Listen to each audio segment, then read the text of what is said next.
लोकतांत्रिक हो, तुम राष्ट्र विरोधी हो। ऐसे बार बार बोलता हूं, भगवान पैदा नहीं हुआ था तब से आदिवासी इस देश में रहते हैं। भगवान पैदा नहीं हुआ था।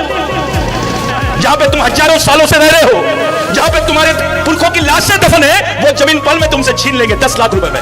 ये जमीन किसकी है? इस देश का मालिक कौन है? मोदी है, अदानी है, अंबानी है, कोई और नेता है? अध्यक्ष बनने देते, उससे क्या उखाड़ लेगा तू? जब तक तेरे भेजे में कुछ नहीं रहेगा, तेरे विचारों में ताकत नहीं रहेगी, क्या कर लेगा? समाज ही नहीं समझा है उसको। पार्टी समझती है, जात समझता है, भगवान समझ रहा है, धर्म समझ रहा है, समाज नहीं समझता।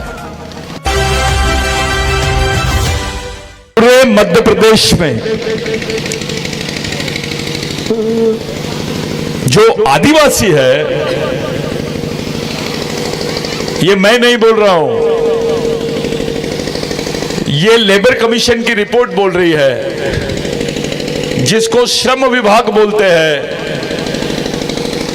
पूरे मध्य प्रदेश में 80% आदिवासी महिलाएं मजदूर है।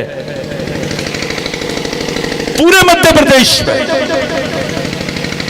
यानी आदिवासियों के हर घर में मजदूर पैदा हो रहा है। डॉक्टर पैदा नहीं हो रहा है, इंजीनियर पैदा नहीं हो रहा है, टीचर पैदा नहीं हो रहा है, आदिवासियों के घरों में मजदूर पैदा हो रहा है।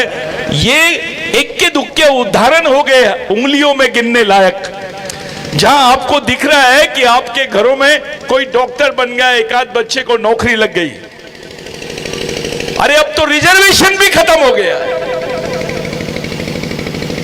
जो बच्चे को बाप ने कर्जा करके इंजीनियर बनाया, वो बच्चा बेरोजगार हो गया, उसने बैंक से लोन ले लिया, बैंक का लोन भी फेर रहा है और बच्चा छाते पे बैठा हुआ है, घर में बैठा हुआ है। क्यों? क्योंकि गवर्नमेंट ने कोई वैकेंसी नहीं निकाली, कोई नियुक्तियां नहीं हुई। और हमारे सब लोग मंडला जिले के, बालाघाट जिले के, सिवनी जिले के, महाकौशल का हाल बता रहा हूं मैं। उधर तो उससे भी ज्यादा बुरे हाल है। गुजरात बॉर्डर में जो आदिवासी लोग रह रहे हैं, भील आदिवासी, अलीराजपुर, ये जितने आदिवासी क्षेत्र है, इन्होंने मजदूरों की मंडी बना दिया है। अब आदिवासी समाज नहीं रहता है। मध्य प्रदेश में, महाराष्ट्र में आदिवासी समाज नहीं रहता है साथियों। ये लोग आपको आदिवासी नहीं बोलते हैं, ये बोलते हैं मजदूर है। आपको इन्होंने मजदूर बनाए और मजदूरी आपको बोल रहे कि नहीं नहीं, वो मजदूरों को लाना है कि तेरे को, जा मंडला चले जा, बालाघाट चले जा, सिवनी चले जा, छिंदवाड़ा चले जा, बैतूल चले जा। ये जो क्षेत्र है वो भी कौन से क्षेत्र का एड्रेस देते हैं? आदिवासी क्षेत्र का एड्रेस देते हैं।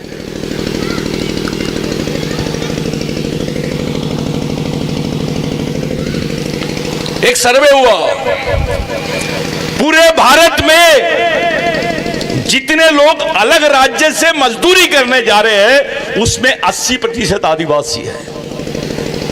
80% आदिवासी है।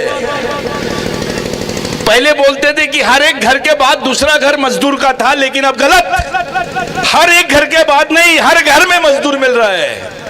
अब आदिवासियों के घरों में डॉक्टर पैदा नहीं हो रहा है, आदिवासियों के घरों में इंजीनियर पैदा नहीं हो रहा है, आदिवासियों के घरों में टीचर पैदा नहीं हो रहा है, आदिवासियों के घरों में मजदूर पैदा हो रहा है। यह सर्वे बोल रहा है। इन्होंने ऐसी व्यवस्था बना दी कि आपका बच्चा ग्रेजुएट भी रहेगा तो मजदूरी करने जाएगा, और अगर ज्यादा चिल्लाएगा तो उसको हम गोली मार देंगे नक्सलवादी बोल के। ऐसी क्या परिस्थिति है इस क्षेत्र में कि यहां से 2 किलोमीटर पे इन्होंने फोर्स लगा के रखे हैं। मलिक साहब, यहां से 2 किलोमीटर में इन्होंने आर्मी लगा दी है। पूरे देश की 65% आर्मी इन्होंने आदिवासी क्षेत्र में लगा दी है। सेना कहां लगाई जाती है? सेना लड़ाई के बॉर्डर पर लगाई जाती है। जहां पे संघर्ष चल रहा है, युद्ध चल रहा है, ऐसी जगह पे सेना लगाई जाती है। जहां पे अशांति रहती है वहां पे सेना लगाई जाती है। लेकिन इन्होंने पूरे आदिवासी क्षेत्रों में पूरी सेना लगा दी है, इसकी कंटोनमेंट बना दी है। चाहे मंडला हो, बालाघाट हो, गढ़चिरौली हो, छत्तीसगढ़ हो, हर जगह। साथियों, अभी वहां पुलिस काम नहीं कर रही है, अब वहां सेना काम कर रही है। पुलिस स्टेशन अगर सही रहता तो वहां पे तुम रिपोर्ट लिखा सकते हो। सेना के पास में, किसी सैनिक के पास में जाओगे तो क्या लिखाओगे? रिपोर्ट लिखा सकते हैं आप। इनसे पूछो सेना क्यों लगाया है भाई, अगला स्टेप क्या है? मैंने आज से 12 साल पहले यहां पर बोला था कि आने वाले समय में आदिवासियों की 1 लाख हेक्टेयर जमीन इंटरनेशनल जू के बाजू से, यानी कान्हा के बाजू से ये लोग माइनिंग के लिए लेंगे, और उन्होंने ले लिया। अभी अदानी और अंबानी को पूरा क्षेत्र बेचने वाले हैं। केवल 6,740 गांव बचेंगे बालाघाट जिले में। मैं आदिवासी गांवों की बात कर रहा हूं। इन्होंने बिगर पूछे, बिगर सम्मति के, बिगर ग्राम सभा के मंजूरी के आदिवासियों की जमीनों में उत्खनन शुरू कर दिया है। इसका मतलब यह है कि वो किसी से नहीं डरते हैं। वो हमारे विधायक से भी नहीं डरते हैं, हमारी ग्राम सभा से भी नहीं डरते हैं, संविधान से भी नहीं डर रहे हैं। ऐसी परिस्थिति में इस परिस्थिति का सामना कैसे करेंगे, इस पे बात कर लो। आसन भाजन बाद में देखेंगे, इसको कैसे निपटाएंगे इस पे बात करो। हमारे बीच में अभी वकील साहब भी है, हमारे 2 विधायक हैं, समाज के गणमान्य लोग हैं। कैसे बचोगे इससे, इसको कैसे हैंडल करोगे बताइए? कौन सा संगठन बचा सकता है तुमको, वो बताओ। तुम्हारी लड़ाई कौन लड़ेगा वो बताओ। ये इलेक्शन का मामला नहीं है, ये पॉलिटिक्स का मामला नहीं है, ये तो तुम्हारी जिंदगी का मामला है। जहां पे तुम हजारों सालों से रह रहे हो, जहां पे तुम्हारे पुरखों की लाशें दफन है, वो जमीन पल में तुमसे छीन लेंगे 10 लाख रुपए में। जब 10 लाख में तू जमीन दे देगा तो शहर में 10 लाख में झोपड़ा भी नहीं बांध सकता है। खाना क्या खाएगा, जिंदा कैसे रहेंगे तुम? अभी मजदूरी भी नहीं मिलेगी, सब काम मशीनों से हो रहा है। हमारा समाज जीवित कैसे रहेगा, इस पर विचारधारा करने के लिए बात होनी चाहिए, इस पर चिंतन करने के लिए बात होनी चाहिए। किसी को धर्म की पड़ी है, किसी को पार्टी की पड़ी है, किसी को संगठन की पड़ी है, किसी को नेता की पड़ी है। अबे समाज की क्या? समाज का आदमी कैसे जिंदा रहेगा? तुम्हारे बच्चों को आने वाले समय में नौकरियां मिलेंगी कि नहीं मिलेगी? आने वाले समय में जब तुमसे ये लोग जमीन छीन लेंगे, तुम जिंदा कैसे रहोगे इस पे बताओ। तुम्हारी जमीन छीन रहे हैं, उसको बचेंगे कैसे ये बताओ। तुम्हारे 5वें अनुसूची का तुम अधिकार का बताते हो, कॉन्स्टिट्यूशन की किताब, वो सुनते ही नहीं। कलेक्टर नहीं सुनता है, तहसीलदार नहीं सुनता है, एसडीओ नहीं सुनता है, एसपी नहीं सुनता है। अरे जो लोकतंत्र की बात नहीं सुनते वो बोल रहे हैं तुमको कि तुम गैर लोकतांत्रिक हो, तुम राष्ट्र विरोधी हो। ऐसी परिस्थिति में कौन सी लड़ाई लड़ोगे ये बता दो, बस बात खत्म करो मीटिंग। मैं तुम लोगों से पूछने आया हूं, तुम्हारी आंखों के सामने तुम्हारे बच्चों को गोली मारेंगे तब क्या करोगे तुम? तुम्हारी आंखों के सामने जब तुम्हारे जमीनों को छीन लेंगे तब क्या करोगे तुम? क्या करोगे ये बताइए, और मीटिंग खत्म कर दो आज की। क्या कर सकते हैं, कैसे करेंगे, कैसे लड़ोगे, कैसे बचोगे, इस पे बात करो। इस पे अगर बात करने के लिए तुम लोग बैठे हैं तो बहुत अच्छी बात है। मेरे को सुनने आए वो गलत बात, कोई किसी को सुनने की जरूरत नहीं है। तुम्हारी ताकत क्या है ये बताओ, तुम क्या सोच सकते हो उस पे बात करो, कोई रास्ता तो निकालो। समाज बोलते किसको है? 2 लोगों से 10 लोगों से जो काम नहीं हो रहा था, उतनी बड़ी लड़ाई लड़ना करके इतने सारे लोग आए हैं, इतने अलग अलग पार्टी के एमएलए आए हैं, कोई छत्तीसगढ़ से आए हो, मेरे भाई साहब, सब लोग अलग अलग राज्य से लोग आए हैं, इसलिए आए हैं कि यहाँ के लोग बचेंगे कैसे। ये मिलिट्री कैंप क्यों लगाया गया है, इसके पीछे की बात क्या है, कौन से एरिया में लगाए, अभी तक के कितने इनकाउंटर हुए, कितने लोगों को तकलीफ हुई। मैंने बीच में सुना था कि भैया यहाँ के अधिकारी लोग हमारे सरपंचों को बांध के रखते हैं, रात रात भर बिठा के रखते हैं कि भैया तुम बयान दो, तुम एनओसी दो कि तुम्हारे क्षेत्र में उत्खनन होना चाहिए, माइनिंग होना चाहिए, तुम्हारे यहाँ वो वाटर का प्रोजेक्ट बनना चाहिए। पिछले 17 साल में पूरे मध्य प्रदेश में, छत्तीसगढ़ में, महाराष्ट्र में, गुजरात में, राजस्थान में आदिवासियों की 43% जमीन छीन ली है।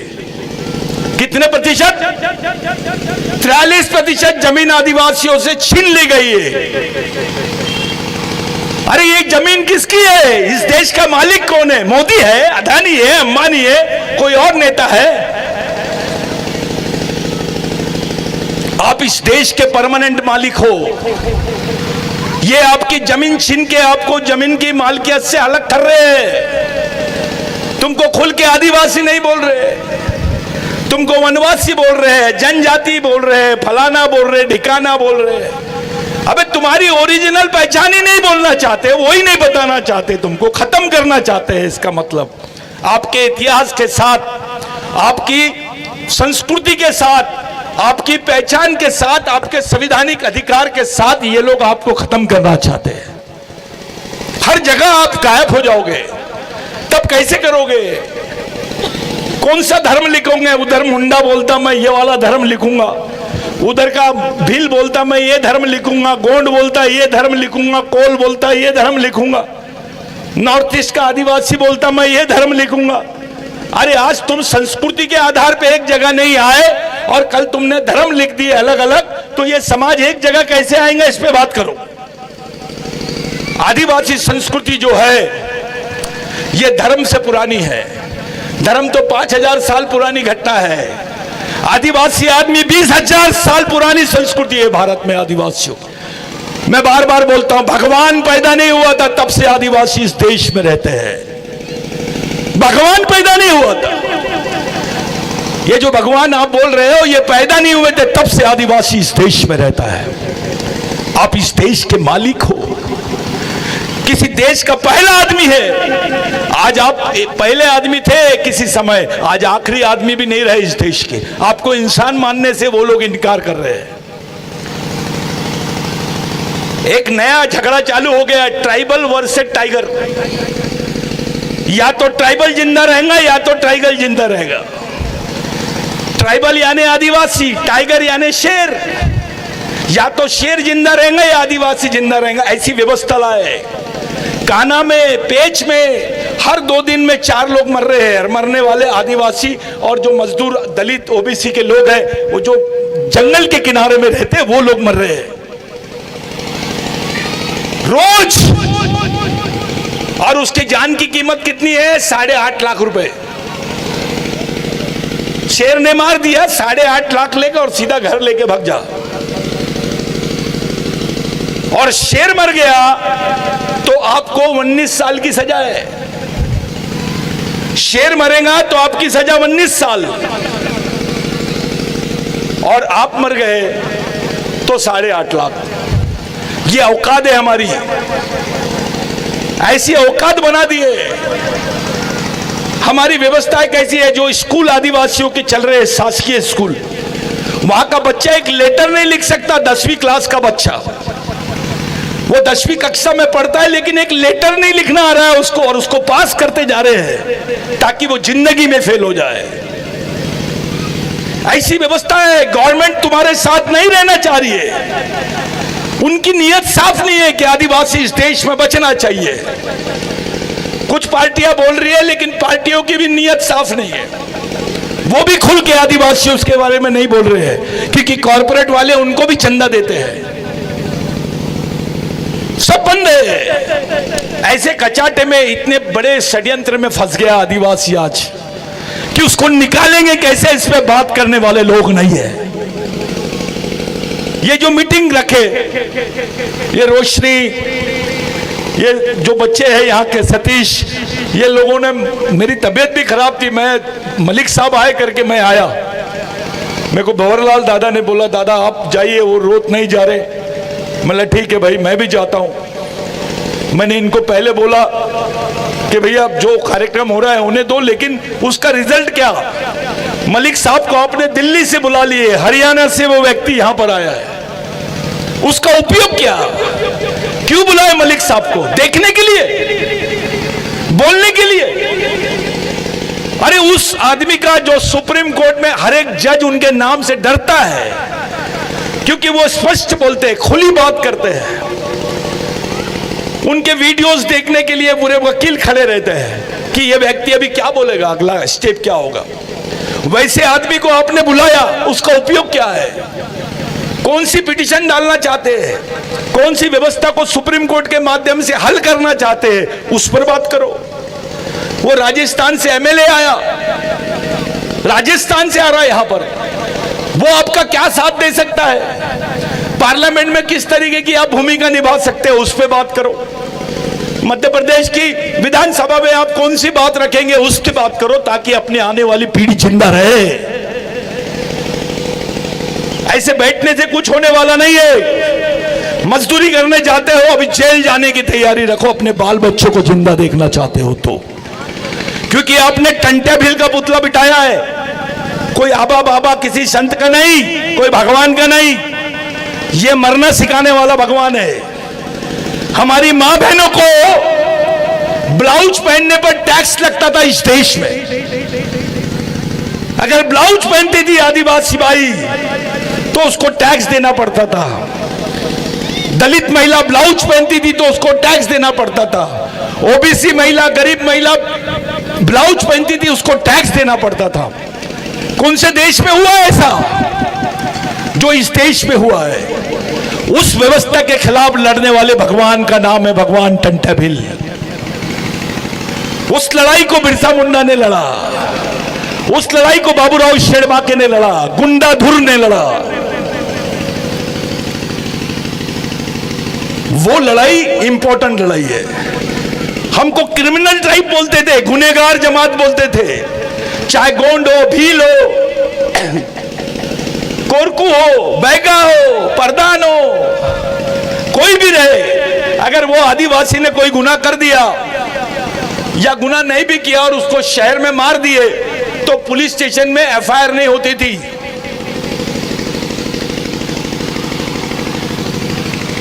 क्रिमिनल ट्राइब यानी गुनहगार जमात, आप लोगों को अगर मार देते थे तो पुलिस स्टेशन में रिपोर्ट नहीं होती थी। वो लड़ाई भगवान टंटा भिल ने लड़ा। आपको रिजर्वेशन नहीं मिलता था। टंटा भिल ने यहां की हुकूमत को बोला, ब्रिटिश सरकार को, उनका बहुत वफादार साथी था रेंगा कोरकू।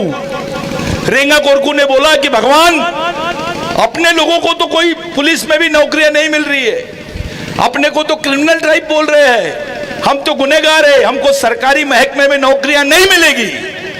भगवान टंटा भिल ने बोला, जाओ बता दो अंग्रेज हुकूमत को, टंटा भिल को अगर पकड़ना चाहते हैं तो आदिवासियों को पुलिस में भर्ती करना चाहिए। तो उन्होंने आदिवासियों को पुलिस में भर्ती किए। वहां से तुमको पुलिस महकमे यानी गवर्नमेंट नौकरियां मिलना शुरू हो गई।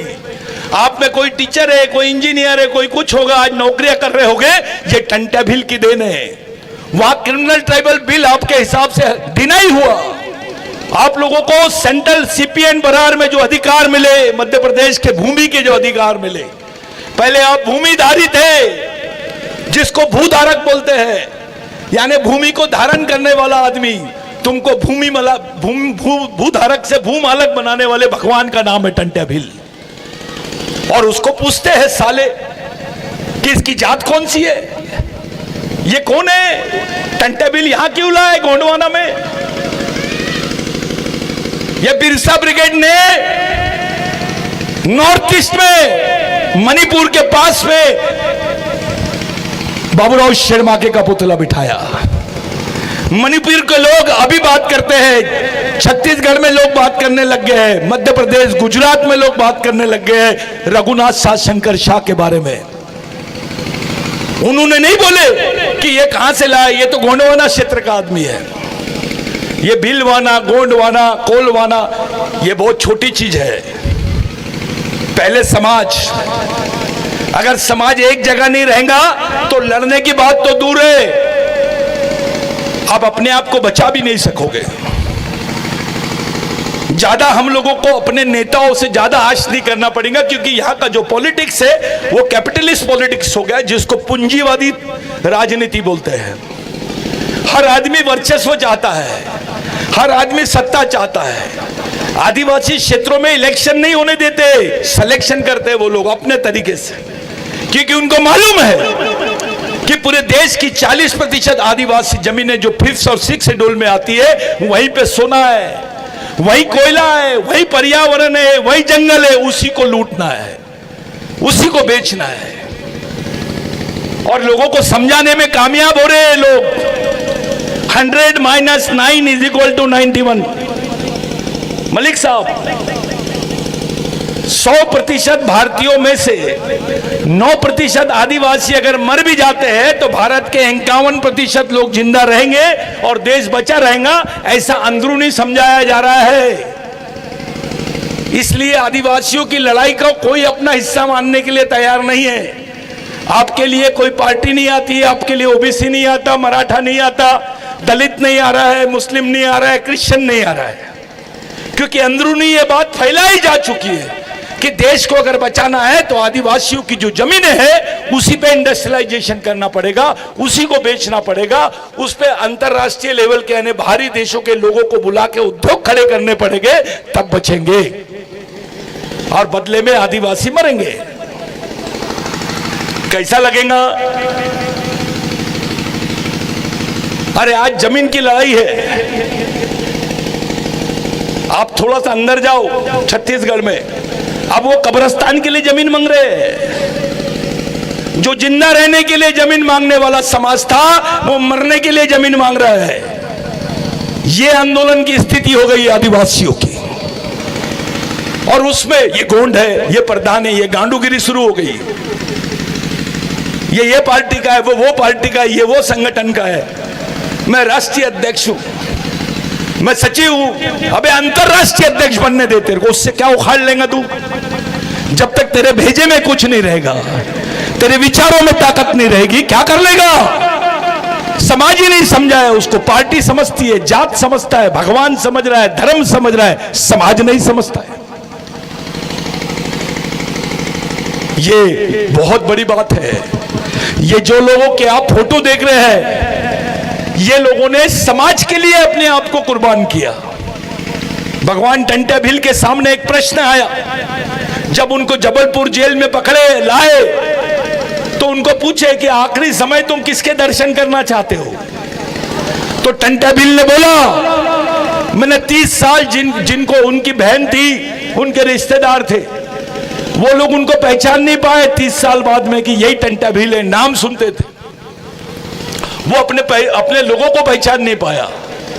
और उसने बोला कि मैं मरने के पहले मेरे भगवानों को देखना चाहता हूं। तो उन्होंने बोले, तुम्हारे भगवान कौन से है? तो राम भगवान का फोटो लाए, शंकर भगवान का लाए, और भगवान का लाए, जीसस क्राइस्ट का लाए। बोले ये भगवानों की बात नहीं कर रहा, मैंने अपने समाज को अपना भगवान माना हूं।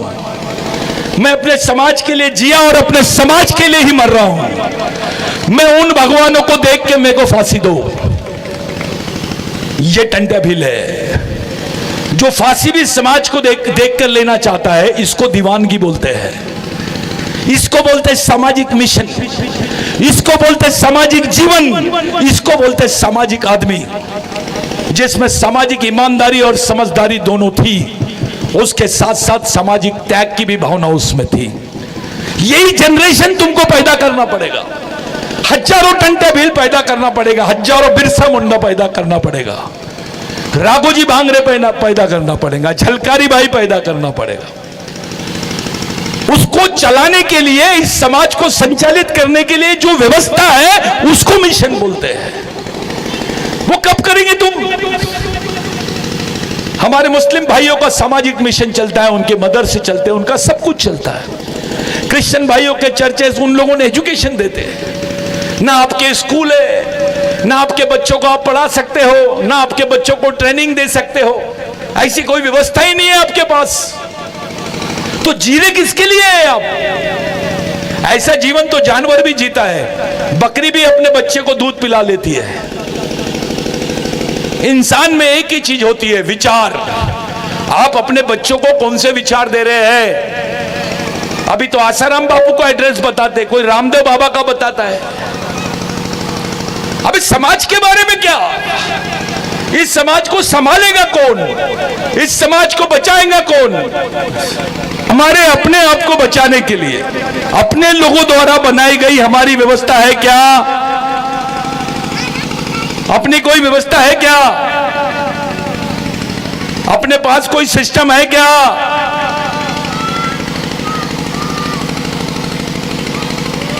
अपने लिए हम क्या कर रहे हैं, हमारे बाल बच्चों के लिए क्या कर रहे हैं, यह महत्वपूर्ण हिस्सा है। साथियों, आप लोग ये चर्चा का विषय बनाओ। अपने घर में जा जाके ये सोचो, अपने बच्चों के बारे में सोचो कि तुम्हारे बच्चों के बारे में कोई नहीं सोच रहा है, इसलिए तुमको ही सोचना पड़ेगा। सोचने का मामला शुरू करो। अपने बच्चों के सुरक्षा के बारे में, उनके एजुकेशन के बारे में, उनके जीवन के बारे में, उनकी नौकरी के बारे में, अपनी जमीन के बारे में, जंगल के बारे में, संस्कृति के बारे में।